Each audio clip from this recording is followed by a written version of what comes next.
तू good evening Sukeshani. Start करतो या. नमस्कार.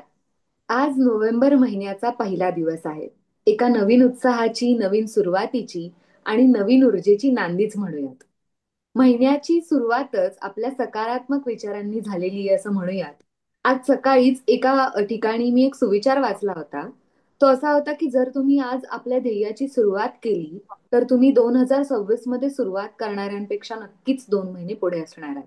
म्हणजे आजचा दिवस हा फक्त दिनांक नाहीये, तर आपण एक नवीन प्रेरणेच्या प्रवासाला सुद्धा लागू शकतोय. आणि त्यामुळे आपल्या इन्स्पायरर स्ट्राईकचं जे उद्देश आहे, ज्यामुळे आपण सकारात्मकतेच्या गोष्टी ऐकून त्याच्यातून इन्स्पिरेशन घेत असतो, आरोग्यावरती देखील काम करत असतो. आरोग्य म्हणजे not only health but mental health also. So आज आपण अशा एका व्यक्तिमत्वाला भेटणार आहोत, ज्यांच्या नावानी आदर, समर्पण आणि मानवी संवेदना यांचा संगम जाणवला जातो. 2 दशकाहून अधिक काळ वैद्यकीय क्षेत्रात क्रांती घडवून आणणारे, नवनवीन उपचार पद्धतींनी रुग्णांच्या आयुष्यात नवजीवन आणणारे आणि आरोग्य हीच खरी संपत्ती आहे या विचाराला प्रत्यक्ष जगवणारे आपले आजचे मान्यवर डॉक्टर नीरज रायते सर. छोट्या गावातून सुरू झालेला त्यांचा प्रवास आज आंतरराष्ट्रीय मंचावर आरोग्य सेवेचा उज्ज्वल झेंडा फडकवत आहे. शस्त्रक्रियांच्या क्षेत्रामध्ये त्यांचं कौशल्य अद्वितीय आहे. तंत्रज्ञानाबरोबर करुणेची सांगड घालून प्रत्येक रुग्णाला आपल्या माणसासारखे समजून उपचार देण्याची त्यांची ही जी वृत्ती त्यांना सर्वांच्या मनामध्ये एकदम खास बनवते. त्यांचा आयुष्यमान भव हा उपक्रम समाजाला आरोग्य, जीवनशैली आणि सकारात्मकतेचं अमूल्य असं मार्गदर्शन देतो. एक संशोधक, शिक्षक आणि प्रेरणादायी डॉक्टर म्हणून त्यांनी भारताला आंतरराष्ट्रीय पातळीवर अभिवादन मिळवून दिलं आहे. माणसांना निरोगी, आनंदी आणि सक्षम बनवण्याचा त्यांचा संदेश प्रत्येकाच्याच हृदयामध्ये नवीन चैतन्य निर्माण करतो. चला तर मग आज आपल्या माय स्टोरी सेशन मध्ये आपण सगळेजण डॉक्टर नीरज रायते सरांच्या प्रवासामध्ये सहभागी होऊया. मी आज तुमचं मनपूर्वक स्वागत करते सर, आणि इथून पुढची सूत्र मी गणेश दादांकडे देते. नमस्कार. थँक्यू निष्णा. ॲज एक्सपेक्टेड खूप छान इंट्रोडक्शन. सो आम्ही पहिला जनरली प्रश्न विचारतो की कसं होतं डॉक्टरांचं बालपण, किंवा काय होतं, कुठे जन्म झाला, किंवा लहानपणापासून असं माहिती होतं का की डॉक्टरच होणार आहात वगैरे. So yeah. Thank you thank you Nishna. Thank you Ganesh. अ, सगळ्यात पहिले मी तुम्हाला एक रिक्वेस्ट करेन की मला हे इन्स्पायर ट्राईबमध्ये समाविष्ट करून घ्या. तुमच्यासारख्या अ, छान कम्युनिटी बरोबर असोसिएटेड होणं मला नक्कीच आवडेल. अ, येस. आजची ही अपॉर्च्युनिटी मी असं समजतो की माझ्यासाठी संधी आहे की ह्या एका व्हायब्रेटिंग व्हायब्रंट कम्युनिटी बरोबर मी असोसिएट होईल. अ, डेफिनेटली डेफिनेटली डॉक्टर. मी ब्लेस्ड आहे. परमेश्वर कृपेने मी एका डॉक्टर कुटुंबात जन्माला आलो. माझे आई वडील दोघंही डॉक्टर आहेत. पण ते मेडिकल टीचर्स आहेत. म्हणजे वडील माझे मेडिसिनचे प्राध्यापक होते. आणि आई माझी प्रिव्हेंटिव्ह अँड सोशल मेडिसिनची प्राध्यापक आहे. ते दोघंही आता रिटायर झालेत. वडील professor and head of the department of medicine म्हणून रिटायर झाले होते. आणि आई dean of the medical college म्हणून रिटायर झाली होती. त्यामुळे मी खरंच स्वतःला भाग्यवान समजतो की एका शिक्षकांच्या कुटुंबात माझा जन्म झाला. आणि नाहीतरी आपल्याला ना कायम अशा स्टोरीज ऐकायची सवय असते की खूप अडचणीतनं आयुष्य गेलं आणि मग एकदम 360 डिग्री ट्रान्सफॉर्मेशन झालं. असं माझ्या बाबतीत काही झालं असं मला वाटत नाही. हा, मी स्वतःला नक्कीच भाग्यवान समजतो की अशा व्यक्तींच्या सोबत मला माझं लहानपण घालवायला मिळालं, जे अतिशय आदर्श शिक्षक होते आहेत. आणि ते आदर्श शिक्षक असल्यामुळे त्यांच्या आयुष्यात त्यांनी ज्या काही गोष्टी डे टू डे लाईफमध्ये फॉलो केल्या, त्या बघून बघून मी माझ्या आयुष्यात बऱ्याच गोष्टी बहुधा शिकलो असेन. माझा जन्म खरं तर मुंबईचा आहे. पण माझं मॅक्सिमम आयुष्य हे सोलापुरात गेलंय. आई वडील दोघंही वैद्यकीय शिक्षक असल्यामुळे त्यांची दर 3-5 वर्षांनी ट्रान्सफर व्हायची. त्यामुळे मुंबईवरून त्यांची मिरजेला ट्रान्सफर झाली होती. त्यामुळे माझं प्राथमिक शिक्षण शिक्षण सगळं मिरजेला झालंय, 1ली ते 5वी. आणि मग 5वीला आम्ही सोलापूरला बदली झाल्यावर सोलापूरला आलो. मग वडिलांनी असं ठरवलं की आता मुलं थोडीशी घडत्या वयात आहेत आणि वडिलांचं मूळ गाव हे कुर्डवाडी होतं, त्यामुळे आणि त्यांचं शिक्षण सगळं सोलापुरात झालं होतं, त्यामुळे त्यांना सोलापूरबद्दल प्रचंड प्रेम, आस्था, माया होती. त्यामुळे आपण सोलापुरात आलोच आहोत, तर आता सोलापुरातच आपण थांबूया. आणि म्हणून मग त्याच्या पुढच्या ज्या काही बदल्या होत गेल्या त्याला ते एकटे जात राहिले, पण आम्ही सोलापुरातच राहिलो. त्यामुळे माझं माध्यमिक शिक्षण अ, हरिभाई देवकरण प्रशाला सोलापूरला झालेलं आहे, जी एक अतिशय मला छान शाळा वाटते सर्वच दृष्टीने, की मी ती फक्त अभ्यास शिकवायची नाही, तर अभ्यासासोबत सर्वच एक्स्ट्रा करिक्युलर ऍक्टिव्हिटीच्या बाबतीतही शाळेमध्ये छान एक्सपोजर होतं. मला लहानपणापासून बॅडमिंटनची आवड होती आणि मी बॅडमिंटनमध्ये 4 वर्ष शाळेच्या कडून सोलापूर डिस्ट्रिक्टला रिप्रेझेंट केलं होतं. नंतर 8वीला, 9वीला, 10वीला मी शाळेमध्ये नाटकात कामं केली होती, त्यामुळे मी तसा बऱ्यापैकी नाटकी एलिमेंट असलेला माणूस आहे.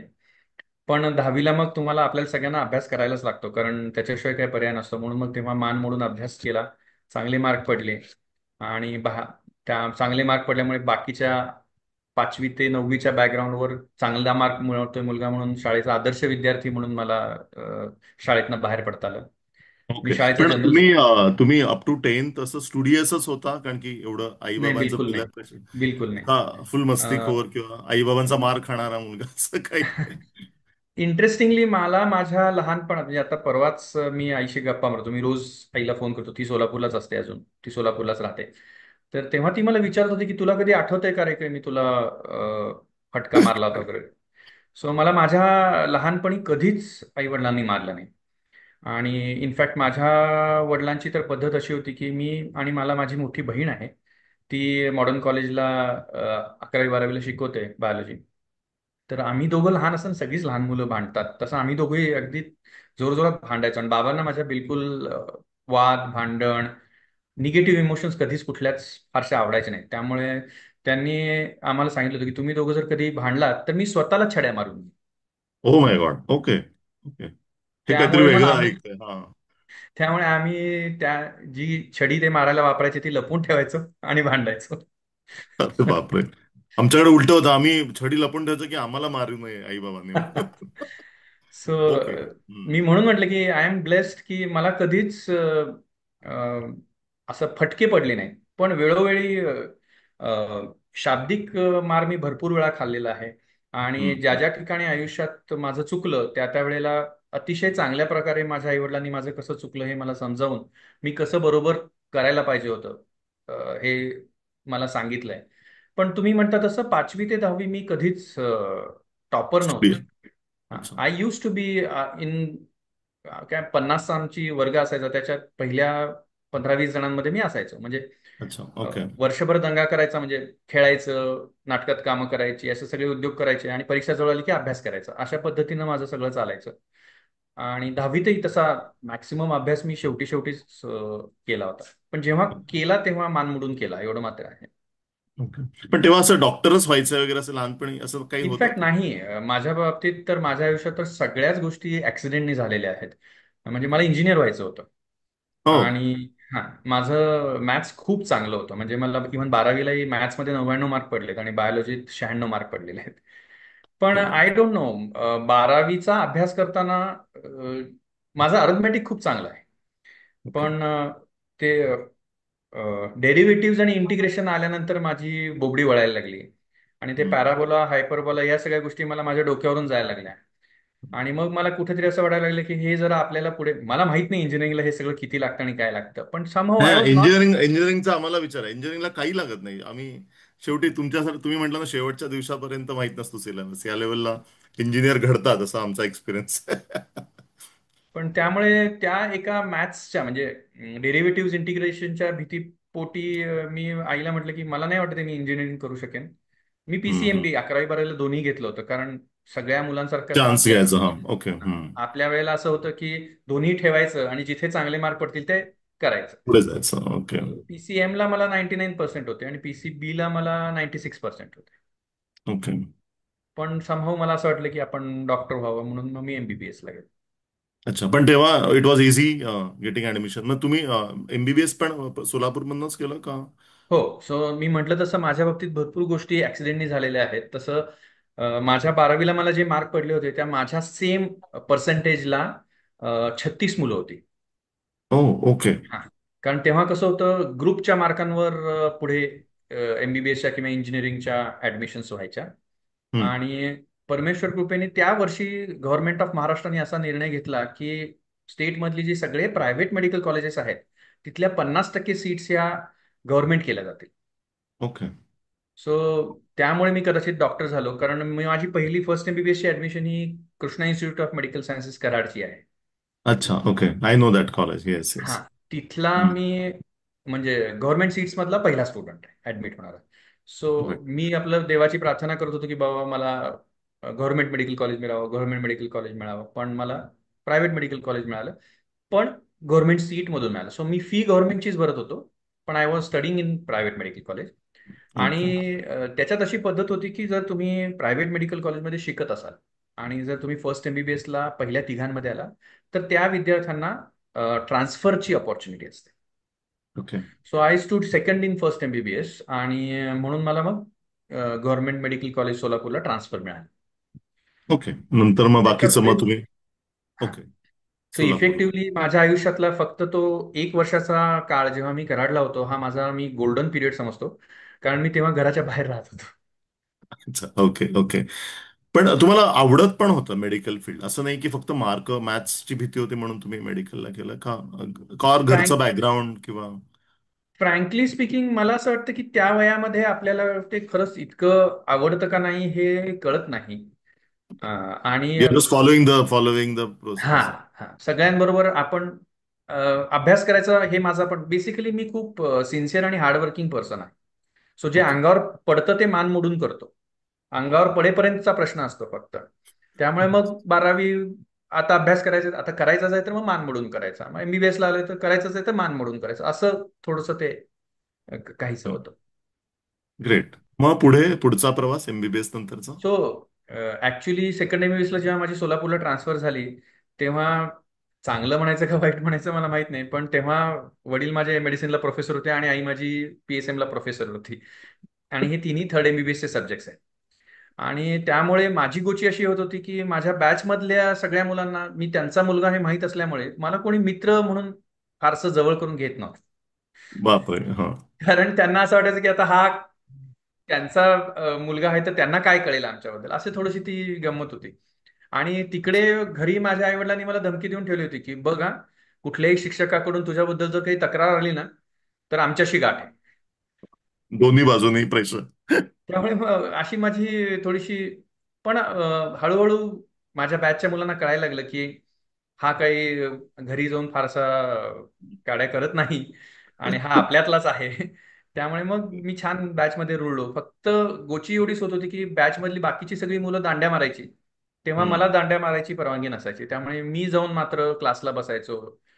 जे काही आमचे इंटर्नशिपचे सेशन्स असतात त्या सगळ्याला बसायचो. आणि बऱ्याचदा शिक्षकांना पण माझी दया यायची. मग मी एकटा हम्म. समोर दिसला ते म्हणायचे अरे तू का आलायस, आम्ही नाही सांगणार तुझ्या आई पळ तू. पण असं शिक्षकांनी पण माझ्यावर खूप प्रेम केलं. येस. ग्रेट. पुढचा प्रवास मग एमबीबीएस झालं. अ, पुढचा प्रवास म्हणजे खरं तर जेव्हा माझं एमबीबीएस झालं, इंटर्नशिप झाली, तर तेव्हाच माझं लग्न ठरलं, कारण माझी बायको ही माझी क्लासमेट आहे. ओके. हे एकदम टिपिकली आता मला एकदम प्रकाश काका आणि मंदा काकू आमटे आठवल्या. करेक्ट. सो युजली मेडिसिनमध्ये बऱ्याचदा असं होतं की आयदर आपले क्लासमेट्स किंवा आपल्यापेक्षा एखादे 2 वर्ष ज्युनियर्स यांच्याशीच डॉक्टरांमध्ये लग्न खूप कॉमन असतात. तसं माझी बायको ही माझी दोघे तशी एकत्र ऑपरेशन करूया असं का, असं तर काहीतरी. असं काही प्लॅनिंग नव्हतं. पण माझी बायको ही 10वी पासूनची माझी क्लासमेट आहे. पण ओके. ती 10वी पासूनची माझी क्लासमेट असली तरी आमचं काही असं फारसं एकमेकाशी ओळख होती किंवा आम्ही एकमेकांना भेटायचो वगैरे असं काही नव्हतं. ओके. इंटर्नशिपमध्ये मी माझ्या बायकोला विचारलं की मला असं वाटतंय की आपण लग्न करूया का, तर ती म्हणाली की मी माझ्या वडिलांना विचारून सांगेन. आणि मग त्याच्यानंतर तिचे वडील सोलापुरात राहायचे नाही, ते राहायचे मुंबईला. ते दर 15 दिवसांनी यायचे. ते 15 दिवस अच्छा. मी अगदी गॅसवर काढले, कारण आता ती हो म्हणते नाही म्हणते, कारण आम्ही काम तर एकत्र करत होतो. मी तिला हम्म. विचारलं पण होतं आणि ती हो म्हणते का नाही म्हणते या घालमेलीत ते 15 दिवस गेले. पण जेव्हा तिच्या वडिलांना तिने विचारलं तेव्हा त्यांनीही हो म्हणून सांगितलं. आणि मग आमचं ठरलं. आणि त्याच्यानंतर 1 वर्षभरातच आमचं लग्नही झालं. आणि जसं मी म्हटलं की माझ्या आयुष्यात भरपूर गोष्टी ऍक्सिडेंटनी झाल्यात, तसा माझा पहिला मुलगाही मला वयाच्या 25व्या वर्षी झाला. ओके. म्हणून तुम्ही असं यंग दिसतायत अजूनही. तुमची मुलं मी दोघेही आहे Germany. Young, I am just 50. पण माझा मोठा मुलगा आता 24 वर्षाचा आहे. आणि धाकटा मुलगा माझा 20 वर्षाचा आहे. आणि दोघेही आता त्यांच्या त्यांच्या शिक्षणाला भारताच्या बाहेर शिकतायत. त्यामुळे मी आणि माझी बायको आम्ही दोघंच असतो. So we are enjoying our life. Great, great. मस्त, मस्त. पुढे मग MBBS झालं, लग्न झालं, मुलगा झाला. एमबीबीएस झाल्यानंतर सरकारच्या कृपेने सरकारने एक नवीन नियम काढला. तो असा होता की सगळ्या एमबीबीएस झालेल्या डॉक्टरांनी 1 वर्ष कमीत कमी मेडिकल ऑफिसरशिप म्हणून रुरल एरियामध्ये काम करायला पाहिजे. येस, आणि येस. ते that should be outside the district in which you are study. Yeah. So त्याच्यामुळे माझं आणि माझ्या बायकोला आम्हाला जळगाव डिस्ट्रिक्टमध्ये पोस्टिंग मिळालं. ओके. आणि जळगाव डिस्ट्रिक्टच्या आउटस्कटला एक खेडगाव म्हणून गाव आहे, तिथे माझं मेडिकल ऑफिसरशिपचं पोस्टिंग होतं. आणि ओके. उंबरखेड म्हणून गाव आहे, they are bang on the periphery of Jalgaon. So अच्छा. आम्ही दोघं चाळीसगावला राहायचो, कारण जिथे आमचं पोस्टिंग होतं तिथे राहायची सोय नव्हती. आणि रोज तिथून अपडाऊन करायचो. असं 1 वर्ष आम्ही मेडिकल ऑफिसरशिप केली. त्याच्यानंतर मग आम्ही सोलापूरला परत आलो. आणि मग पोस्ट ग्रॅज्युएशन मला गव्हर्नमेंट मेडिकल कॉलेज मिरजला मिळालं सर्जरीला. आणि ओके. माझ्या बायकोला गायनॅकमध्ये सोलापूरला मिळालं. सो ती 3 वर्ष सोलापूरला गायनॅक करत होती, मी 3 वर्ष मिरजेला सर्जरी करत होतो. आणि ती गायनॅक करता करता माझ्या मोठ्या मुलाला सांभाळते.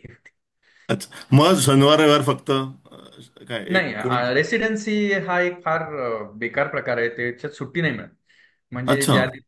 ज्या दिवशी मी माझ्या सर्जरी पोस्टिंगला जॉईन झालं, त्या दिवशी माझा जो सिनियर 3 वर्षाचा असतो, म्हणजे थर्ड इयरचा एक रेसिडेंट सिनियर, त्याला रजिस्ट्रार म्हणतात, सेकंड इयरचा असतो आणि फर्स्ट इयरचा असतो.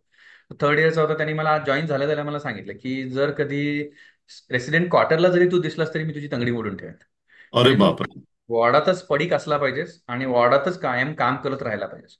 पण अच्छा. हे जे 3 वर्ष असतात, ते actually shape the surgeon.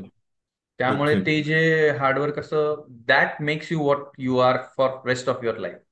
What we learn great. In those days really defines our skills, our decision making. ते करत पण हे असताना सर्जन सर्जन व्हायचं डिसिजन म्हणजे यू हेल्प युअर पॅरेंट्स की का तुमचा इंटरेस्ट का होता म्हणजे कारण की त्या सो नाही, मेनी डिफरंट मेडिसिन मध्ये करेक्ट पण करेक्ट होतं. करेक्ट. या. तो माझ्या वडील माझे फिजिशियन असल्यामुळे माझ्या वडिलांना मी फिजिशियन व्हावं असं वाटत होतं. इझी अं, इझी कॉल असं थोडाफार. हं. पण आमच्या वेळेला कसं होतं की युनिव्हर्सिटी टू युनिव्हर्सिटी ऍडमिशन असायच्या. म्हणजे government medical college Miraj, government medical college Solapur, D हं. Y Patil medical college Kolhapur आणि Krishna institute of medical science Karad, या 4 कॉलेजेसचं कंबाईंड ज्या काही ऍडमिशन्स असतील त्या शिवाजी युनिव्हर्सिटीला व्हायच्या. ओके. आणि मग त्याच्यात रिझर्वेशन्स असायची सीट्सची. आणि म्हणजे माझ्या वेळेला सर्जरीला 8 सीट्स होत्या आणि मेडिसिनला 4 सीट्स होत्या. आणि त्या 8 सीट्स पैकी 2 सीट्स सोलापूरला आणि 2 सीट्स मिरजेला अलोकेट झाल्या होत्या. त्यामुळे frankly I did not had choice. माझ्या चॉईस. मार्कांना माझ्या आणि माझ्या मेरिटला मला सर्जरीच मिळत होती. त्यामुळे मी सर्जरी घेतलं. ओके. मग पुढे मग पुणे का हा, पहिले interestingly Solapur? Actually life started changing after I came to Pune. So I am really indebted to Pune. कारण 2005 साली मी पुण्यात आलो. 2002ला माझं MS झालं. या.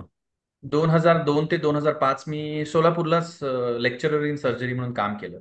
आणि ते ओके. काम करत असताना मी एक मिनिमल ऍक्सेस सर्जरी, लॅप्रोस्कोपिक सर्जरीचं C. पलानीवेलू म्हणून प्रोफेसर आहेत, त्यांचं लेक्चर ऐकलं. आणि ते लेक्चर ऐकल्यानंतर ह्या स्पेशालिटीतच आपल्याला काम करायचं आहे असा पहिल्यांदा म्हणजे मला काही ते मी ठरवलं की मला आता हेच करायचं आहे. आणि मग मी शोधायला लागलो की मला जर हे करायचं असेल तर ह्या संदर्भातलं ट्रेनिंग किंवा कोर्स कुठे मला मिळू शकेल. परमेश्वर कृपेने पुण्यात तेव्हा एक नवीन मिनिमल ऍक्सेस सर्जरीचं सेंटर चालू होत होतं. त्याचं नाव आहे गॅलेक्सी लॅप्रोस्कोपी इन्स्टिट्यूट. ते आयुर्वेद रसशाळा म्हणून जे आहे कर्वे रोडला येस, येस. तिथे. हां. तिथे त्याचे जे ओनर आहेत डॉक्टर शैलेश पुणतांबेकर, ते मला एकदा लॅप्रोस्कोपिक सर्जरी करायला आलेले असताना सोलापूरला भेटले. आणि मी त्यांना म्हटलं की मला लॅप्रोस्कोपिक सर्जरीमध्ये इंटरेस्ट आहे. तर ते मला म्हणाले की तू जर पुण्याला यायला तयार असशील तर मला हवी आहेत तुझ्यासारखी मुलं, तू विचार कर. ओके. मग मी घरी माझ्या तंद्रीत आलो आणि बायकोला म्हटलं की मी पुण्याला जायचं ठरवलेलं आहे. आणि बायकोनी मला सांगितलं की तेव्हा इन्सिडेंटली माझा दुसरा धाकटा मुलगा झाला होता आणि तो 3 महिन्याचा होता. हम्म. माझी बायको मला म्हणाली की मोठा मुलगा तुझा जेव्हा 3 महिन्याचा होता तेव्हा तो सर्जरीला निघून गेलास आणि 3 वर्ष सगळं त्याला मीच सांभाळलं आणि आता हेच सगळं परत मला एकट्याला करायचं रिपीट. नाही. तर तुला जर पुण्याला जायचं असेल तर माझी काहीच हरकत नाही, पण आपण सगळेजण पुण्याला एकत्र जाऊ. ग्रेट, बरोबर आहे म्हणजे. सो मी म्हटलं ठीक आहे, काहीच हरकत नाही. ऍक्च्युली माझा प्लॅन पुण्याला 1 वर्ष जायचं, हे सगळं ट्रेनिंग घ्यायचं आणि सोलापूरला मी कित्येक वर्ष असल्यामुळे, सोलापूरला माझ्या ओळखी असल्यामुळे, आई बाबा सोलापुरात सोशली खूप ऍक्टिव्ह असल्यामुळे मला असं नेहमीच वाटत होतं की आपण हे सगळं करून परत सोलापूरलाच जायचंय आणि येस. सोलापूरला आपल्याला हे सगळं आणायचंय म्हणून. उभं करता येईल. ओके. म्हणून मी 2005 साली पुण्यात आलो आणि आलो ते पुण्याचाच झालो. दोन हजार तो सहा वी साली आर ब्लेस, म्हणजे we are bless for that. हा, आय एम ऑल्सो ब्लेस्ड की मी पुण्यात आलो.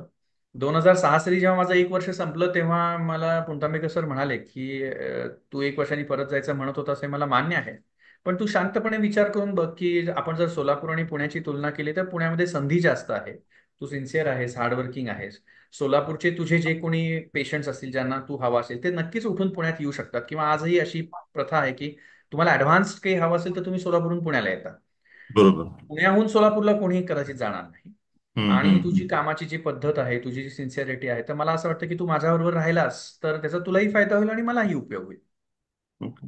त्यामुळे असं करून मी 2005 ते 2012 अशी 7 वर्ष पुणतांबेकर सरांबरोबर काढली. येस. आणि तो पिरियड मी सगळा कॅन्सरमध्ये काम केलं. आणि doctor Shailesh Puntambekar sir is one of the pioneers in laparoscopic surgery for cancer, म्हणजे minimal access surgery for cancer. He is pioneer in bringing robotic surgery for cancer. 2012 वर्षाच्या ह्या कालावधीमध्ये मला फक्त एकच गोष्ट कायम टोचत होती की somehow I was not enjoying cancer work very much. कसं असतं ना, कॅन्सरमध्ये आपण नेहमी 5 इयर सर्व्हायव्हल बोलतो. 5 इयर सर्व्हायव्हलचा अर्थ असा असतो की एखादा पेशंट कॅन्सर झाल्यानंतर 5 वर्ष तो छान व्यवस्थित राहिला तर म्हणजे तो पूर्ण बरा झाला. I joined cancer in 2005 and I stayed in fully in cancer for till 2012.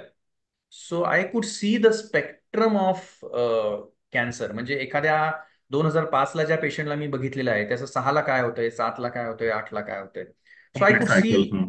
And that gave me a very unique insight into the field की कुठले कॅन्सर्स हे कशा प्रकारे जर आपण हँडल केले, ट्रीट केले तर छान त्याचा रिझल्ट मिळतो आणि काय केलं तर कदाचित त्याचा आउटकम चांगला असू शकत नाही, किंवा त्यांचे जे हिस्टोपॅथॉलॉजी रिपोर्ट्स आहेत त्याच्यातनं आपण थोडीशी एक प्रेडिक्टेबिलिटी घेऊ शकतो. पण I was not enjoying cancer, कारण I am a very emotional person.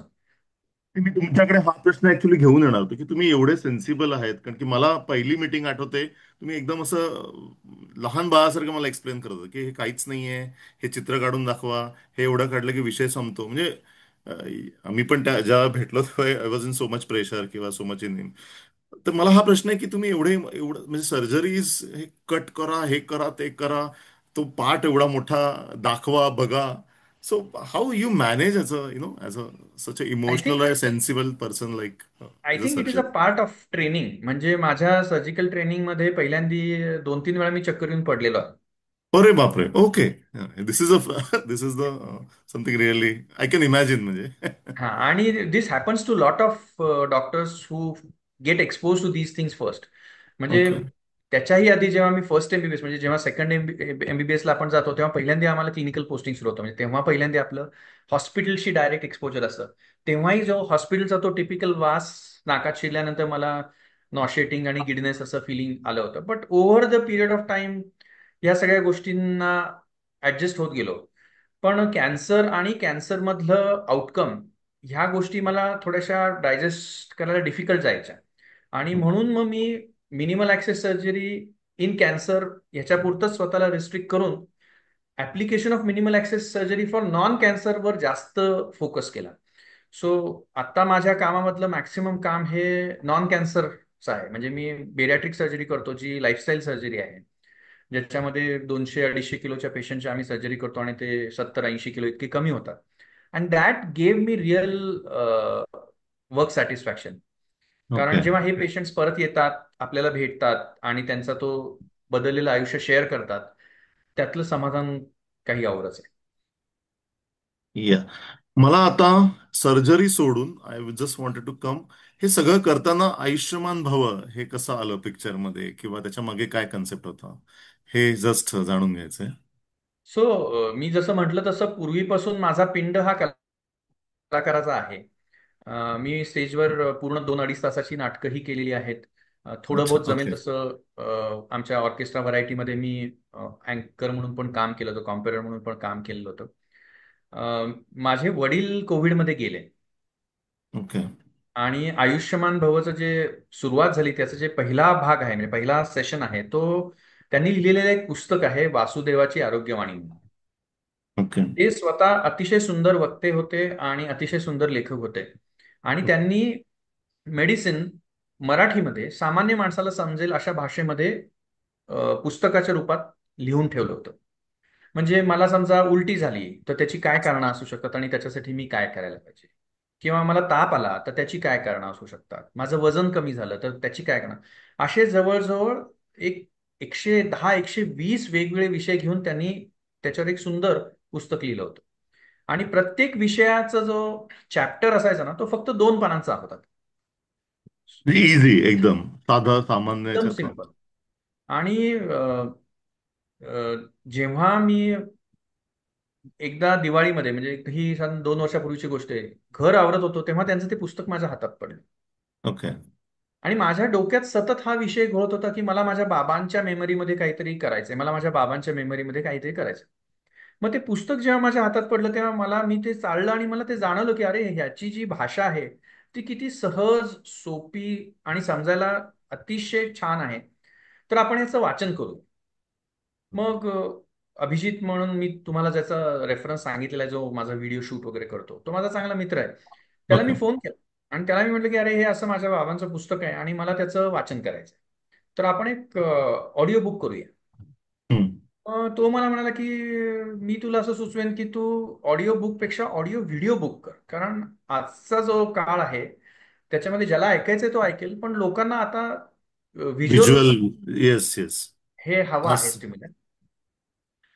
तर मग म्हणून मी म्हटलं ठीक आहे, मग मी वाचेन पुस्तक हम्म. आणि तू ते शूट पण कर. असं म्हणून मग त्या पुस्तकाचे सगळे एपिसोड्स आम्ही 3 दिवसात शूट केले. परफेक्ट. ओके. हा, म्हणजे कारण मला कंटिन्युअसली शूट करणं हे फार डिफिकल्ट जात होतं. म्हणून मग एकदा बसून शुक्रवार, शनिवार, शनिवार, रविवार, सोमवार मध्ये आम्ही सगळे 120 एपिसोड शूट करून टाकले. इकडे पण असं सपाटा, म्हणजे असं सिलेबस संपवायचं असं. सिलेबस संपला, येस. आणि that was content of 1 year. हो. सो मग त्याच्यानंतर अभिजितने त्याच्यावर एडिटिंग सगळं काम केलं आणि मग ते रेग्युलरली पोस्ट युट्यूबला करत गेलो तुम्ही. चालू येस, झालं. येस. पण खूप माझ्या सुंदर. प्रॅक्टिसमध्ये मला जेव्हापासून मी बेरियाट्रिक प्रॅक्टिस करतो तेव्हापासून मला सातत्याने हे जाणवतं की कॉमन माणसाची जी लाईफस्टाईल आहे त्याच्यामध्ये तो जो माग धावतो आहे त्याच्यामध्ये त्याच्या बेसिक बेसिक गोष्टी सुटत चाललेल्या आहेत. आणि कुठं ना कुठंतरी त्याला आपण आपल्याला जमेल तसं, जसं म्हणजे तुम्ही इन्स्पायर स्ट्राईप चालू केली तसं आपल्या लेवलला हेल्थ अवेअरनेस करत राहायला हवं, असं मला फार आतून त्याची अर्ज होती. मग जेव्हा तो पूर्ण 1 वर्षाचा हे संपायचे दिवस यायला लागले तेव्हा मी अभिजितला म्हटलं की आपण हे चालू ठेवूया अभिजित. हे चांगलं आहे, पोचतंय लोकांपर्यंत, हा, चांगलं. हे इम्पॅक्टफुल आहे आणि मला त्यातनं आनंद मिळतोय की परफेक्ट. मला जे लोकांना कम्युनिकेट करायचं आहे त्याच्यासाठी मला एक माध्यम मिळालेलं आहे. त्यामुळे आपण फक्त याच्यात एक थोडासा बदल करूया की माझाच चेहरा किती वेळा लोक बघणार. शेवटी त्यांना त्याचा कंटाळा यायला लागेल. तर वैद्यकीय क्षेत्रामध्ये बरेच गैरसमज आहेत किंवा वैद्यकीय क्षेत्रामध्ये बऱ्याच गोष्टींची लोकांना सखोल माहिती नाहीये. तर वैद्यकीय क्षेत्राशी निगडीत वेगवेगळ्या विषयातल्या तज्ज्ञ लोकांना आपण बोलवूया आणि त्यांच्याशी आपण गप्पा मारूया. परफेक्ट. या. गुड. बरेच लोक आज ना हा एपिसोड बघणार आहेत किंवा आता सुद्धा जमले आहेत ना, त्यांना हा एक शब्द लाईफस्टाईल डिसीज याच्यावर मला लोकांनी मेसेज केले की याच्यात तुम्ही नक्की काय कव्हर करणार आहे. सो मला असं वाटतं डॉक्टर, म्हणजे आमच्याकडे आता ग्रुपमध्ये यंग पासून ते सगळेच आहेत, पण तुम्ही म्हटलात की बऱ्याच गोष्टी सुटत चालल्यात, आता तुम्ही बोलताना बोललात याच्याबद्दल थोडं आम्हाला सांगाल का, की आता हेल्थचं एका ठिकाणी technology wise we are super super progressive आहोत, पण हेल्थच्या बाबतीत सगळं सगळं कमी होत चाललंय. म्हणजे इम्युनिटी कमी होत चाललंय, डाएट माहिती नाही, किंवा रादर सगळं माहिती आहे. रील्स, कधी काही रील्स कन्फ्यूज करतात. आता मी परवा तुमचंच एक पॉडकास्ट बघत होतो, त्याच्यात ती म्हटली सलॅड म्हणजे काकडी आणि टोमॅटो नाही वगैरे. तर वी नीड सम गायडन्स. आणि अशा माणसाकडनं ज्यांना ऑलरेडी सगळं माहिती आहे, सगळ्या पेशंटला त्या लेवलला त्यांनी बघितलेलं आहे. So first I just wanted to ask you lifestyle disease. Great. So मी अगदी एक गोष्ट इथे आवर्जून नमूद करू इच्छितो, की मी हे करण्यातलं कारणच हे आहे, की आपल्याला काय वाटतं ना, की डॉक्टर म्हटलं की तो सगळ्या विषयातला तज्ञ आहे. बरोबर. मी आज इथे हे सगळ्यांना सांगू इच्छितो, की मी स्वतः सुद्धा माझ्या न्यूट्रिशनिस्टला जाऊन दर 3 महिन्यांनी भेटतो आणि तिच्याकडून माझं डाएट असेस करून घेतो आणि प्लॅन करून घेतो. So okay. मी डॉक्टर असलं तरी माझं डाएट मी तिच्या प्लॅन गायडन्सनी घेतो. घेतो. ओके. तो आपल्याला गुरुची आयुष्यात गरज असते. आणि तो गुरु हा सोशल मीडिया, युट्यूब रील मधून नाही, तर अ, थोडासा डीपर कनेक्शननी मिळतो. तर एखाद्या विषयाशी निगडीत आपल्याला कुठे ना कुठेतरी त्या पर्टिक्युलर तज्ञांवर श्रद्धा ठेवणं गरजेचं आहे. आजच्या येस. लाईफस्टाईल मधला महत्वाचा चॅलेंज हा आहे, की आपल्याला सगळी इन्फॉर्मेशन अवेलेबल आहे, पण आपल्याला त्याचं नॉलेज नाहीये. कारण नॉलेज हे आउट ऑफ एक्सपिरियन्सच येऊ शकतं. म्हणून for the knowledge we will have to rely on experts. So lifestyle diseases म्हण किंवा लाईफस्टाईल याविषयी चर्चा करण्याचं कारणच माझं प्रामुख्याने हे होतं, की I am a physician at heart. My father was a physician. Yeah. But I am a preventive and social medicine at brain. कारण माझी आई ही प्रिव्हेंटिव्ह अँड सोशल मेडिसिनची होती. So yes. एमबीबीएस करत असताना आम्हाला जे सगळे विषय असतात, त्यातला प्रिव्हेंटिव्ह आणि सोशल मेडिसिन हा एक महत्वाचा विषय असतो, जो बरेच डॉक्टर्स फार गांभीर्याने घेत नाही. कारण तो अतिशय कंटाळवाणा विषय आहे असं त्यांना वाटतं, कारण त्यांना कदाचित तितके चांगले शिक्षक त्या विषयातले भेटत नाही. So preventive and social medicine itself means that आपण आजार होण्याच्या आधीपासून आजारांवर काम करायला पाहिजे. आणि ह्या आजच्या कॉन्व्हर्सेशनचा सगळ्यात महत्वाचा जर कुठला टेकअवे आपल्याला घ्यायचा असेल, तर मी म्हणेन की तो आपण सगळ्यांनी हा घ्यायला हरकत नाही, की वी विल ऑल टुडे, आज चांगला दिवस आहे नेल्सन, 1 नोव्हेंबर, 1/11/2025, काही पॅरामीटर्स डॉक्युमेंट करावेत, सेईंग दॅट आजच्या डेटला, म्हणजे हा आपला कट ऑफ पॉइंट आहे, माझे हे पॅरामीटर्स आहेत, आणि कमीत कमी we will try and adhere or maintain to these parameters, असं तरी ठरवूया. परफेक्ट. मग या. ते माझं वजन आज 78 किलो असेल, तर मी माझं वजन 78च्या वर जाऊ देणार नाही, असं मी म्हणू शकेन.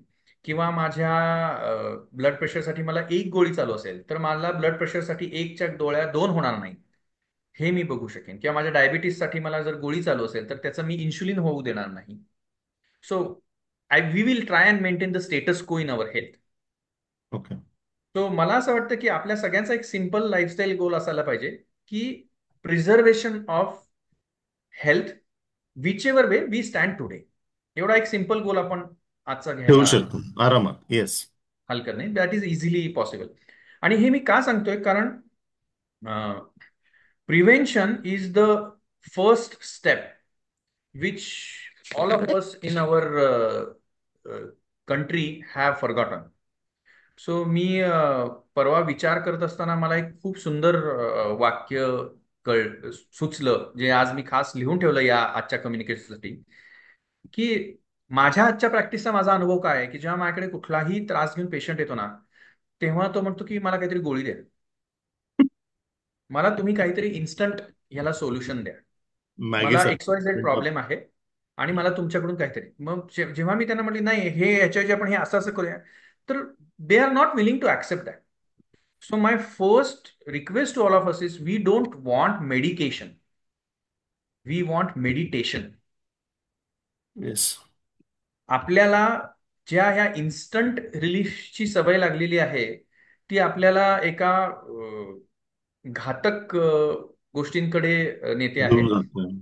आणि तिथे मला बाबांचं वाक्य खूप आवडतं. बाबा माझे मला त्यांनी त्या पुस्तकात लिहिलेलं आहे की all the medications, most of us are taking medications which are allopathic medications. What are them? They are some or other chemicals. Exactly.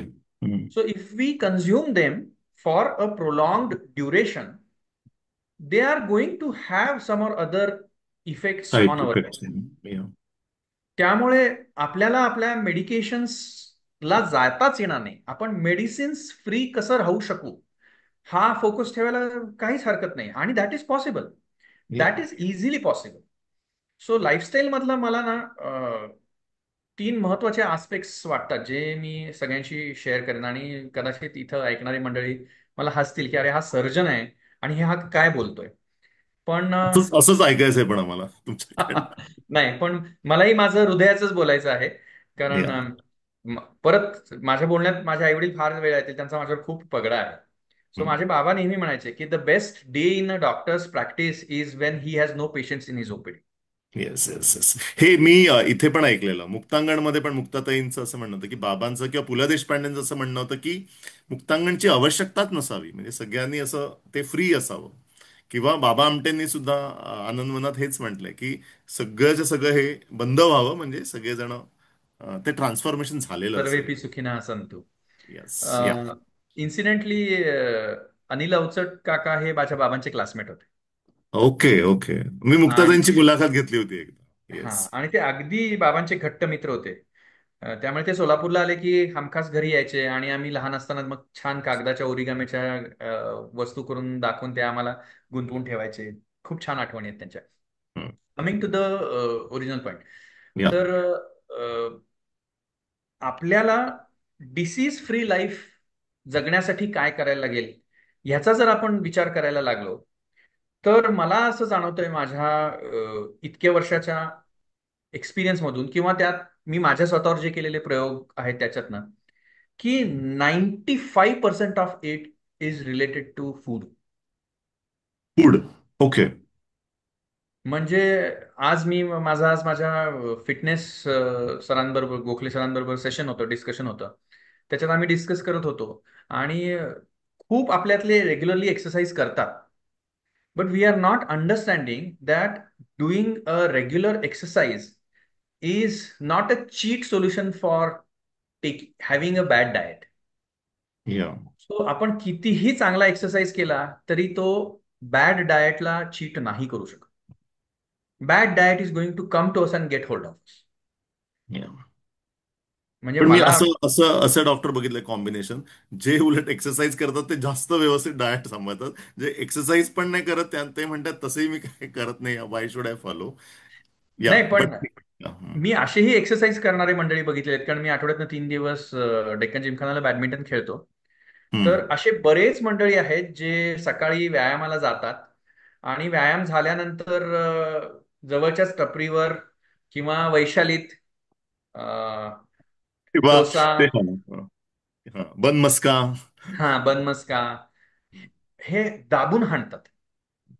मग आपण एक्सरसाइज करून ना, आपण कितीही एक्सरसाइज केला, 1 तास एक्सरसाइज केला, दीड तास जरी एक्सरसाइज केला ना, तरी आपण 500 कॅलरीजच्या वर कॅलरीज नाही बर्न करू शकत. बंद करू शकत आहे. Yeah. So exercise has a limit to which it can curtail the weight loss yes. और कॅलरी लॉस. वन चांगला मैसूर मसाला डोसा विथ बनमस्का झालं ना, सगळं केलेलं गेलं ना पाण्यात. सो कुठेतरी ना आपण आपल्याला स्वतःला फसवतोय असं मला वाटतं की we are not eating mindfully. Yes. Our portions have gone up. Our quality of food has become bad. म्हणजे मी माझ्या सोशल लेक्चर्समध्ये म्हणतो की वी हॅव बिकम कार्बेटेरियन्स. आपण एक 25 वर्ष आधी जरी आपल्या घरचं जेवण बघितलं ना, तरी आपल्या जेवणामध्ये व्हेज लोकांमध्ये सुद्धा प्रोटीन्सचा चांगला सहभाग असायचा. बरोबर. सो कॉमनेस्ट बनवला जाणारा पदार्थ आपल्या घरी जेव्हा पटकन स्वयंपाक बनवायचा आहे, तेव्हा काय असायचं तर पिठलं. किंवा दाल खिचडी किंवा खिचडी. करेक्ट. किंवा डाळ खिचडी. सो मी पुढचं माझं तेच म्हणतो, पिठलं किंवा खिचडी हे दोन्हीही अतिशय न्यूट्रिशियस पदार्थ आहेत. आपल्यापैकी सगळ्यांनी जर एक महिन्याची फूड डायरी ठेवली, आपण काय खातो आहे आणि त्याच्यात काय आहे, तर आपल्याला लक्षात येईल की त्याच्यात कार्बोहायड्रेट्स किती आहेत, प्रोटीन्स किती आहेत, प्रोसेस्ड फूड किती आहे, readymade, ready to cook, ready to eat food किती आहे, ट्रान्स फॅट्स किती आहे, सॉल्टेड फूड किती आहे. माझं सगळ्या आज हे बघणाऱ्या लोकांना चॅलेंज आहे की घरचं फ्रीज उघडायचं आणि आत फ्रीजमध्ये काय आहे बघायचं, किंवा घरातला कुठलाही टेबलवरचा डबा उघडायचा आणि त्याच्यात फरसाण असेल का नाही हे बघायचं. फरसाण, बिस्किटं, चिप्स, ह्या सगळ्या गोष्टी ह्या आपल्या कळत न कळत आपल्या आयुष्याच्या इतका रुटीन झालेल्या आहेत. झालेलं आहे, बरोबर. They are all taking a toll on us. Exactly. आणि फ्रँकली ना, I am least worried about us. म्हणजे आता 50शीतले जे लोक आहोत ना, त्यांना ठीक आहे, आता म्हणजे आपण त्यातनं थोडेसे पुढे सरकलेलो आहोत. I am worried or I am fearful about the next generation. वेळ अशी येणार आहे की आपल्याला आपल्या यंगर जनरेशनच्या हेल्थची काळजी घ्यायला लागणार आहे. ओके. मला मी हे बोलताना माझ्या अंगावर काटे येत आहेत की आपल्याला आपल्या तरुण मुलांच्या आजारपणांची काळजी घ्यायला लागणार आहे. ही कल्पना करून बघा, हे किती ड्रेडफुल आहे. कारण I am seeing in day to day, Jupiter हॉस्पिटलमध्ये there is an entity called as code brown. Okay. म्हणजे समजा एखादा हार्ट अटॅकचा पेशंट खाली कॅज्युअलिटीत आला तर अनाउन्समेंट होते कोड ब्राउन. म्हणजे then the system which is treating the heart attack needs to work and treat that patient within a window of 1 hour. हो. Okay. So मग कोड ब्राऊन झाला की आम्हाला तो सगळ्यांना ऐकू येतो हॉस्पिटलमध्ये अनाउन्समेंटमध्ये. आणि मग जेव्हा डॉक्टर्स मध्ये आम्ही बसतो डॉक्टर्स, तेव्हा कार्डिओलॉजिस्टला आम्ही सगळेजण विचारतो, काय रे, कोड ब्राऊनचं एज काय आहे? And most of the code browns coming to casualty today are in the age group of 30 to 50. Okay. Not so easy. They are all young people. Young लोकांना आज हार्ट अटॅक्स येत आहेत. माझा स्वतःचा अतिशय चांगला मित्र जो ईएनटी सर्जन आहे, सो आम्ही पूर्वी काय म्हणायचो, हार्ट अटॅक्स ना त्याच्यात कुठेतरी जेनेटिक एलिमेंट असतो. त्यामुळे जर बाबा वडिलांना आयुष्यात लवकर हार्ट अटॅक आला असेल तर बाबा मुलाला तशी रिस्क आहे. पण माझा अतिशय चांगला ईएनटी मित्र जो माझ्यापेक्षा 3 वर्षांनी लहान, इज 47, त्याला कोड ब्राऊन झाला परवा. आणि मी त्याला म्हटलं, अरे काय रे, म्हटलं तुला काय फॅमिली हिस्ट्री आहे का? तो बरा झाला, प्लास्टी झाली त्याची, मग तो जॉईन झाला परत ओटीत, आम्ही भेटलो. नाही नाही, मला काही फॅमिली हिस्ट्री नाही. म्हटलं तुला कसं काय कोड ब्राऊन झाला? तो म्हणला, अरे हे कोड तर मीही सोडवायचा प्रयत्न करतो, की मला कसं काय कोड ब्राऊन. सो हे एक अलर्ट आहे. मेजर अलर्ट आहे आपल्या सगळ्यांसाठी की. आणि द बिगेस्ट चॅलेंजेस हे जेव्हा आपण आपल्या तरुणाईला सांगतोय ना, तेव्हा हम्म. त्याच्यात सरळ सरळ दोन गट आहेत. एक आहेत जे खूप त्यांच्या आरोग्याच्या बाबतीत कॉन्शियस आहेत आणि छान त्यांच्या आरोग्याची काळजी घेत आहेत.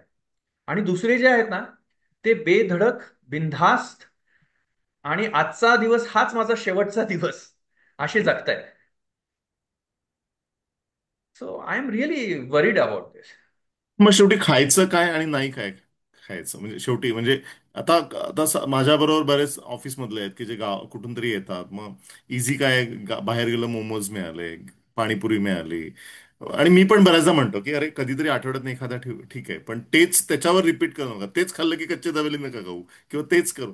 पण म्हणजे आणि एवढं अवेअरनेस आहे का नाही माहिती नाही, पण शेवटी आजूबाजूला अवेलेबल आहे, इट्स इझी. ठीक आहे, आता पुण्यात घरात राहणारी लोकांना आई बाबा आहे, स्वयंपाक करणं वगैरे, पण मोस्टली हे यंग जनरेशन जे बाहेर नाही येतं, पुण्यात मायग्रेट होतं किंवा, सो त्यांच्यासाठी काय सजेशन नाही, की. सो आई बाबा आहेत आणि स्वयंपाक करणार आहेत असं नाहीये. माझा एक मित्र डॉक्टर मल्हार गानला म्हणून, he is working in diabetes and weight loss. त्याचं एक खूप सुंदर वाक्य मला अगदी आवडलं. तो म्हणाला, Neeraj, 90% of the lifestyle problems have started Wien the kitchens at house have stopped functioning. हो, तिकडेच अजून नीट होत नाहीये किंवा होतच नाही असं. हा, आयदर होतंय ते योग्य होत नाहीये, किंवा होतच नाहीये कारण स्विगी झोमॅटो आलेले आहेत.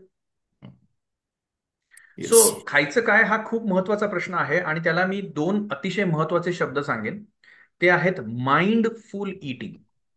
आपण सो लेट्स हॅव सम, थोडंसं गंभीर व्हायला लागले, थोडंसं लाईट होऊया आपण. चॅट आहे ना? Yes yes yes yes yes. So चॅटवर आपण पार्टिसिपंट्सना विचारूया की काल तुम्ही सकाळी काय जेवलात, दुपारी काय जेवलात, संध्याकाळी काय जेवलात, हे चॅटमध्ये सांगा. आणि मी तुम्हाला त्याच्यासाठी एक 30 10 सेकंद. सेकंद ते 10 सेकंद, 1 मिनिट देतो. बघूया. मीच लिहितो पहिले.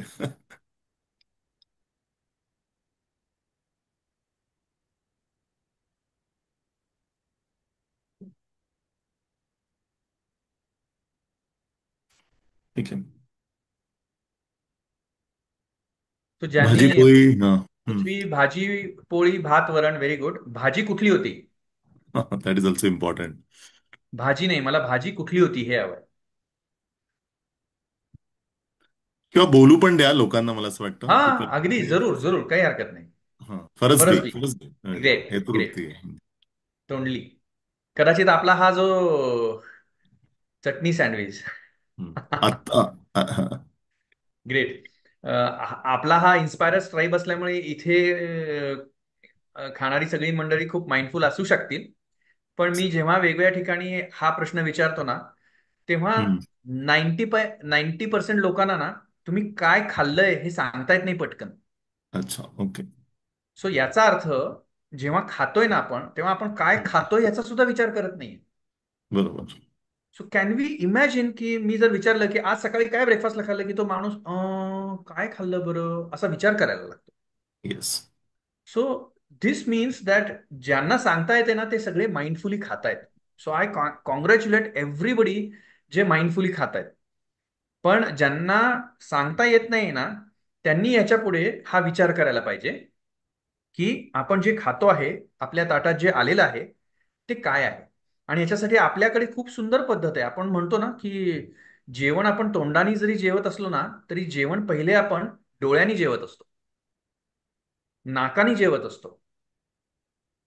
सो आपल्याला त्या जेवणाचा छान सुगंध यायला पाहिजे, ते बघितल्यावर आपल्या तोंडाला पाणी सुटलं पाहिजे, आणि मग आपण ते खाऊन 32 वेळा चावून मग संपवलं पाहिजे.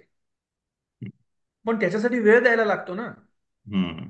सगळ्या मंडळी ज्यांनी आज चॅटवर आता हे सगळे सांगितलेले, त्यांना माझा दुसरा प्रश्न आहे की तुम्ही जेवायला बसता, नाश्ता करता, तेव्हा तुमचा खाण्याचा टाइम किती असतो? किती वेळात तुमचं जेवण संपतं? टीव्ही पहा, जेवण करणे, न्यू एज करेक्ट. प्रॉब्लेम. अगदी खरं. सो बऱ्याच जणांचा माझा असा अनुभव आहे की ऑफिसला पटकन जायचं असतं, गडबड असते, त्यामुळे जेवण जरी आलं तरी पटपट पटपट ते खाल्लं जातं. सो 10 मिनिटं मॅक्स, 10 मिनिटात जेवण संपलेलं असतं. मग काय खातोय माहित नाहीये, किती खातोय माहिती नाहीये, आणि फास्ट ईट केल्यामुळे सटाईटी येत नाही, आणि त्यामुळे लवकर परत भूक लागते. सो फूड हा एक डिटेल डिस्कस करण्याचा विषय आहे, आणि त्याच्यावर आपण तासन तास बोलू शकतो. येस. फूड मधल्या खूप साऱ्या गोष्टी आपल्याला आपल्या डे टू डे लाईफमध्ये सहज अंमलात आणता येणं शक्य आहे, आणि त्या छोट्या छोट्या चेंजेसनी सुद्धा आपल्या आयुष्यात खूप फरक पडू शकतो. सो चॅटमध्ये सांगितलेल्या जे सगळ्या आयटम्स आहेत ते तर हेल्दीच आहेत, त्यात काही प्रश्नच नाही. पण मला एक गोष्ट याच्यात प्रकर्षाने जाणवते आहे, जी मी इथे आवर्जून मेन्शन करू इच्छितो, की ह्यात ना मला प्रोटीन कंटेंट खूप कमी दिसतंय.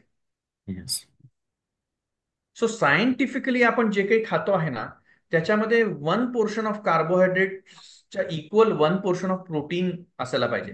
गेलं सो पाहिजे. इफ यू सी, तुम्ही चिकन म्हटलेलं आहे, पण हम्म. बाकी वरण आहे, बाकी तसा प्रोटीन मला कुठे काही दिसत नाहीये. आणि प्रोटीन जर नसला ना आपल्या खाण्यामध्ये, तर कार्ब्स अंगाला लागतात. आणि मग नॅचरली आत्ताची लाईफस्टाईल अशी आहे की जी आपली डेली कॅलरी रिक्वायरमेंट आहे त्याच्यापेक्षा आपण कॅलरीज जास्तच खातोय. मग उरलेल्या कॅलरी बॉडी स्टोअर करतं. बॉडीची येस. स्टोअर करायची जागा कुठे आहे? लिव्हर. सगळ्यांच्या सोनोग्राफीजमध्ये फॅटी लिव्हर आहे आज.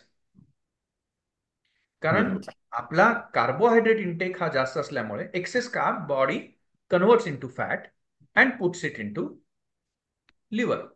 या. ग्रेट.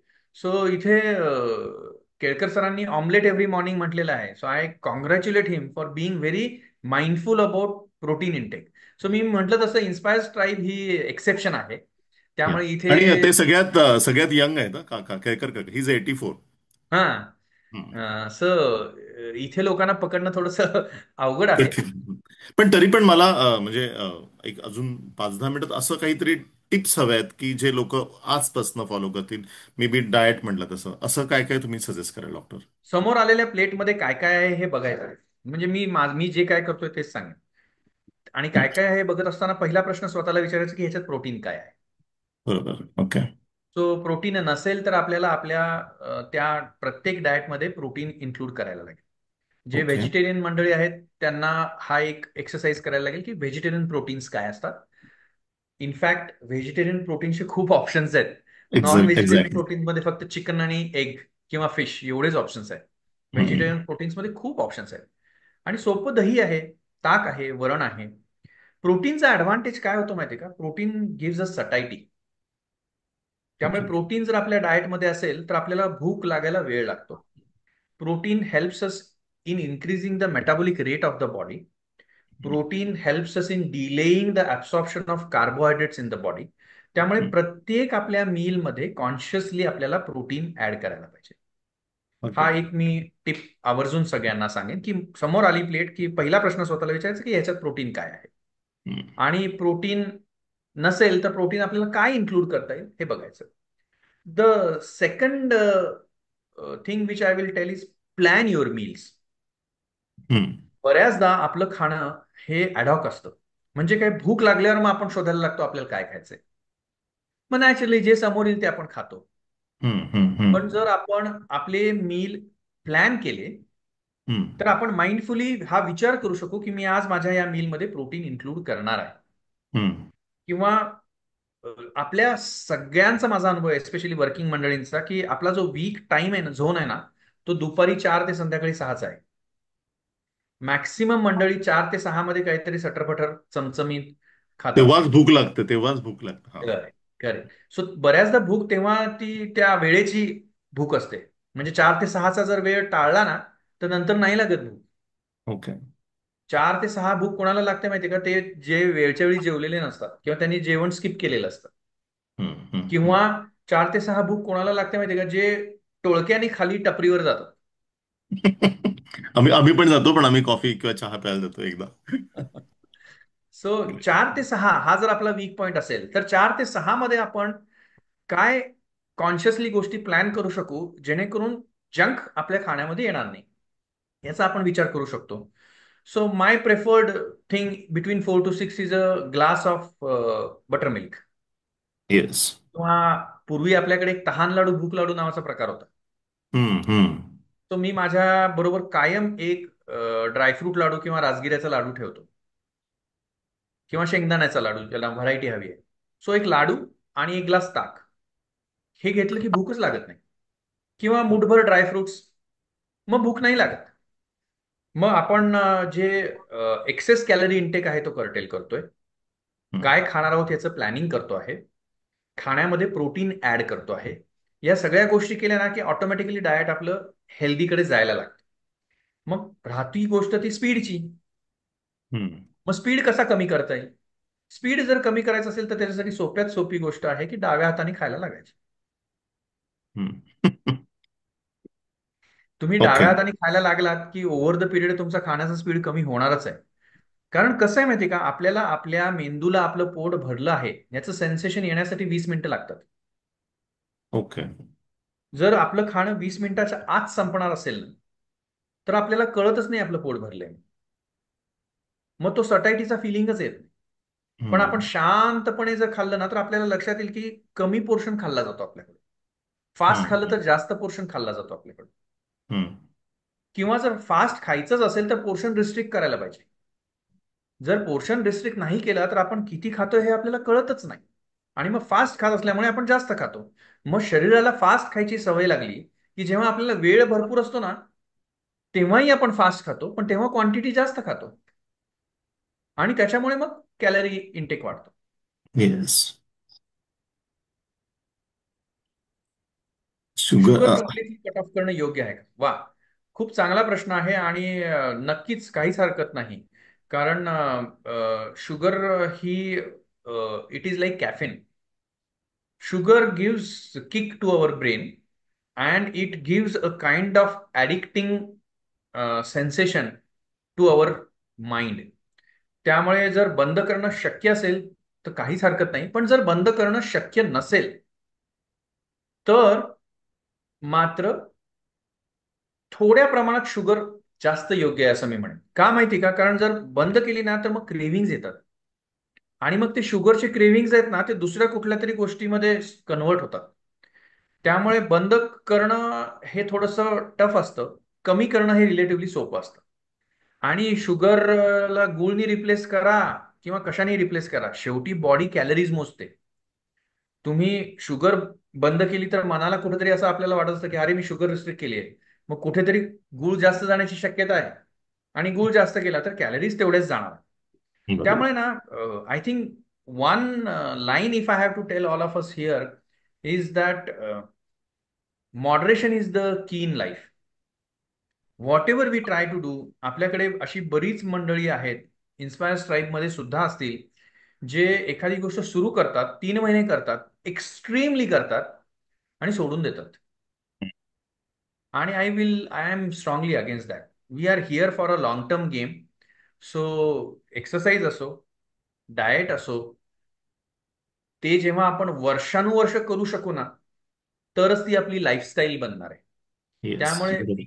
मी नेहमी सगळ्यांना हेच रेकमेंड करतो की try and practise something which we will be able to practise all our life.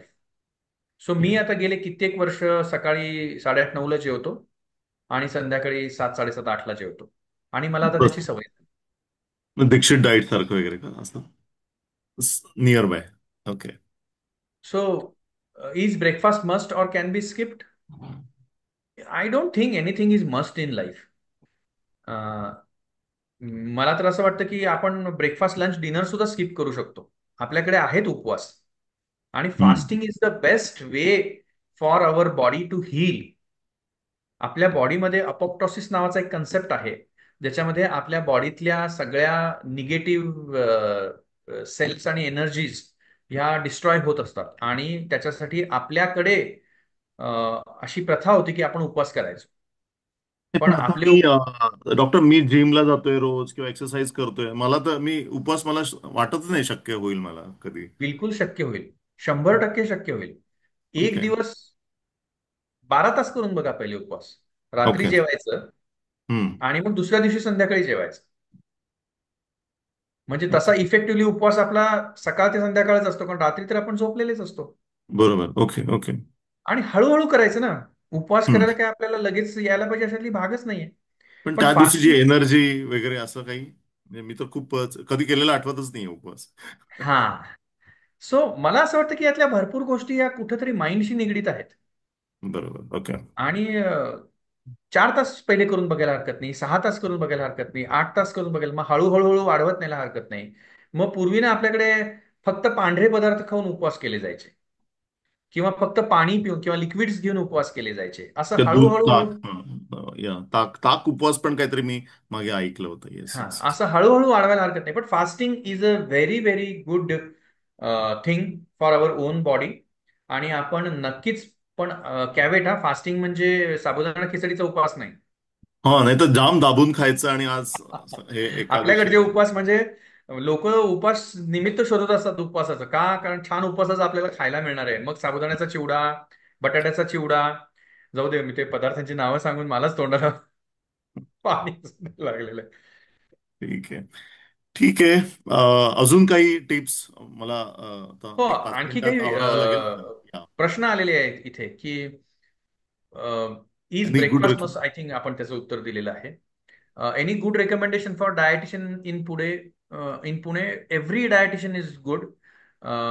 सगळ्या डायटिशियन्स शेवटी तेच सांगतात की तुम्ही हेल्दी खायला पाहिजे आणि माइंडफुली खायला पाहिजे. सो तुम्ही कुठल्याही डायटिशियनकडे जरी गेलात तरी डायटिशियन जे आपल्याला सांगतायत त्याच्यात फक्त एकच गोष्टीची काळजी घ्या की ते आपल्याला आयुष्यभर करायला जमणार आहे. बरोबर. डायटिशियन बरोबर निगोशिएटिंग फॅक्टर आपला हाच असला पाहिजे त्यांच्याबरोबर डिस्कस करून की मला अशा गोष्टी तुम्ही सुचवाव्यात ज्या मी consistently for a longer duration I can follow या. प्रॅक्टिस करू शकेन. सो डाएटमध्ये या 4-5 गोष्टी आपण जर बघितल्या ना, की माइंडफुल असलं पाहिजे, एक आपण काय खातोय, आपल्या खाण्यामध्ये प्रोटीन्स असले पाहिजे, आपला खाण्याचा स्पीड हा स्लो असला पाहिजे, आणि जर शक्य असेल तर once in a week at least आपण फास्टिंग केलं पाहिजे. तर once most in of a the week. Once in a week. Okay. हा सो ठीक आहे, वीक नाही जमत आहे, वन्स इन अ मंथ करा, काही हरकत नाही, पण सुरू तरी ओके. करायला हरकत नाही. तर I think most of the things are done. सोबत डाएट मधला एक आस्पेक्ट राहतो तो फक्त हायड्रेशनचा आहे. आणि हायड्रेशन मात्र कमीत कमी दिवसाला 1.5 ते 2 लिटर पाणी आपल्याला जायला पाहिजे. तर 1.5 ते 2 लिटर पाणी किंवा जितकं पाणी आपल्याला जात आहे ते ऍडेक्वेट आहे की नाही हे कसं समजू शकतं? त्याची सिम्पलेस्ट ट्रिक आहे आपला युरिन कलर आपण बघायचा.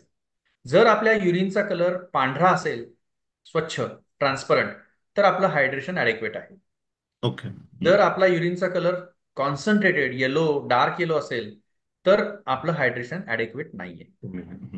So then we have to increase the hydration. So प्रत्येक वेळेला युरिनला गेल्यानंतर युरिनचा कलर बघायचा, युरिन थोडी जरी डार्कर वाटत असेल तर पाणी पिऊन घ्यायचं. सो इथे खूप छान प्रश्न विचारला गेलेला आहे. Is inflammation root cause of overweight? And I completely agree. Inflammation is not only root cause of overweight, inflammation is a root cause of lot of lifestyle diseases. आणि fasting is one of the way of reducing inflammation in the body. So inflammation ही जी गोष्ट आहे ना, ही खूप गंमतशीर गोष्ट आहे. बऱ्याचदा ती फक्त खाण्याशी निगडीत नसते, ती आपल्या जगण्याशी सुद्धा निगडीत असते. आणि मी जेव्हा जगण्याशी निगडीत आहे असं असं म्हणतो, तर मी परत माझ्या एक्सरसाइज कोचना कोट करेन, की ते मला म्हणाले, Neeraj, you know, one of the best exercise is good 8 hours sleep. Yes. So आपल्याला जर छान शांत झोप लागत नसेल ना, तर इन्फ्लमेशन होऊ शकतं. आपण जे काही करतो आहे त्याच्यात जर आपल्याला ताण असेल ना, तर इन्फ्लमेशन होऊ शकतं. आपला जो सर्कॅडियन रिदम आहे, जो सूर्याच्या उगवण्या मावळण्याशी निगडीत आहे, त्याच्याबरोबर आपण आपली लाईफस्टाईल जगत नसू तर इन्फ्लमेशन होऊ शकतं. त्यामुळे इन्फ्लमेशनची खूप कारणं आहेत. आणि इन्फ्लमेशन कर्टेल करायचं असेल तर ह्या सोप्या सोप्या गोष्टी ज्या आपण डिस्कस केल्या, की आपण माइंडफुली खायला पाहिजे, घरचं खायला पाहिजे, कमीत कमी प्रोसेस्ड खायला पाहिजे. मला ना, मी असं या सगळ्या गोष्टी माझ्या मुलांशी बोलायला लागलं तर मुलं म्हणतात तू काय क्लिशे बोलतो. पण ह्या न्यू न्यू. क्लिशे, जेनजी ह्याच वर्ड. हा फॅक्ट्स आहेत, आणि त्याच आपण आज फॉलो करत नाही आहोत. एक्झॅक्टली. मला असं वाटतं डॉक्टर तुमचं अजून एक सेशन घ्यावं लागणार आहे मला, कारण की बरेच प्रश्न मला स्वतःलाच राहिलेले आहेत, पण मला हा आत्ता इथे म्हणजे हा एपिसोड तरी इथे क्लोज करावा लागेल. पण आपण जस्ट रेकॉर्डिंग थांबल्यावर अजून काही गप्पा मारू, कारण की काही बरेच लोकांना प्रश्न असतील. पण डॉक्टर, मी जरूर. I will just again request you की म्हणजे माय स्टोरी सेशनमध्ये आमचं 1 तासात होतं, पण आज काहीतरी वेगळं झालेलं आहे. काहीच संपलेलं नाही असं वाटतं मला, सिलेबस पण संपला नाहीये. So I will request you की तुम्ही मला प्लीज अजून 1 तास द्यावा, जिकडे आपण नक्की नक्की. टिपिकली हेल्थ लाईफस्टाईल, बरंच मला प्रश्न माझे राहिले, गटवर काम करणं किंवा कॉन्स्टिपेशनचा प्रॉब्लेम असणं, याच्यावर बोलायला प्लीज आवडेल. So me I will ask you your 1 hour मोर. आणि आजच्या एपिसोडला मी इथे रेकॉर्डिंग थांबवतोय, पण आपण अजून एक 10 मिनिटं चहावर गप्पा कशा मारतो तसं हो, करूया. अगदी. सो पुन्हा थँक्यू आत्ता म्हणत नाही, कारण की मी असं डिक्लेअर करतो की हा पार्ट 1 झालेला आहे डॉक्टर नीरज रायतेंबरोबर गप्पांचा, आणि आपण पार्ट 2 लवकरच भेटतो आहे त्यांच्या वेळेनुसार आणि या सगळ्या गोष्टींवर. Thank you so much doctor. Yes.